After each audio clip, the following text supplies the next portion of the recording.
മന്ത്രി വി ശിവൻകുട്ടിയെയും ഭാര്യ ആർ പാർവതി ദേവിയെയും ഒരുമിച്ച് ഒരേ വേദിയിൽ കാണുന്നത് അത്യപൂർവമാണ്. എന്നാൽ തിരുവനന്തപുരത്ത് നടന്ന പുസ്തക പ്രകാശന ചടങ്ങിൽ ഇരുവരും ഒരേ വേദിയിലെത്തി.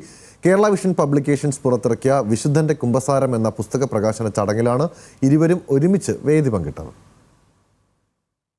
ഒരുമിച്ച് ഒരു വേദിയിൽ വളരെ അപൂർവമായിട്ടാണ് ഉണ്ടാകാറുള്ളത്. പലപ്പോഴും ഞങ്ങളത് ഒഴിവാക്കാറുമുണ്ട്. ഇവിടെ കേരള വിഷന്റെ പ്രധാനപ്പെട്ട ആൾക്കാരൊക്കെ ശിവൻകുട്ടിയെ ക്ഷണിക്കാൻ വന്നപ്പോഴും പറഞ്ഞു ഞങ്ങൾ രണ്ടുപേരും കൂടി വേണ്ടാന്ന്. അങ്ങനെ ഒഴിവാകാമെന്ന് വിചാരിച്ചപ്പോൾ ഷംനാദ് പിടിച്ച പിടിയാലെ എന്നെ ഇവിടെ കൊണ്ടുവരികയാണ് ചെയ്തത്. പക്ഷേ തീർച്ചയായും സന്തോഷമുണ്ട്. മന്ത്രി വി ശിവൻകുട്ടി പുസ്തകം പ്രകാശനം ചെയ്യുന്നു.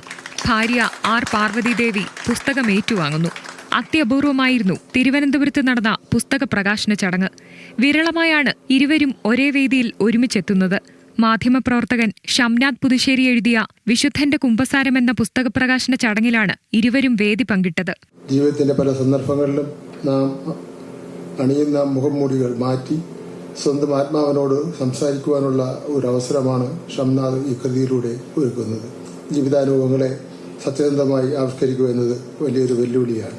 ആ വെല്ലുവിളി ഏറ്റെടുത്തുകൊണ്ട് വായനക്കാർക്ക് അവരിലേക്ക് തന്നെ കണ്ണുകൾ തുറക്കുവാൻ സഹായിക്കുന്ന രീതിയിൽ ഈ പുസ്തകം രചിച്ച ഷംനാദ് പുതുശ്ശേരിയെ ഞാൻ അഭിനന്ദിക്കുവാൻ ഈ അവസരം ഉപയോഗിക്കുന്നു. കേരള വിഷൻ പബ്ലിക്കേഷൻസ് ആണ് പുസ്തകത്തിന്റെ പ്രസാധകർ. Kerala vision news managing director Prijesh Achandi, cable operators association സംസ്ഥാന vice president Jyothikumar VS, Kerala vision publications editor Harikumar തുടങ്ങിയവർ ചടങ്ങിൽ പങ്കെടുത്തു. ന്യൂസ് മലയാളം, തിരുവനന്തപുരം.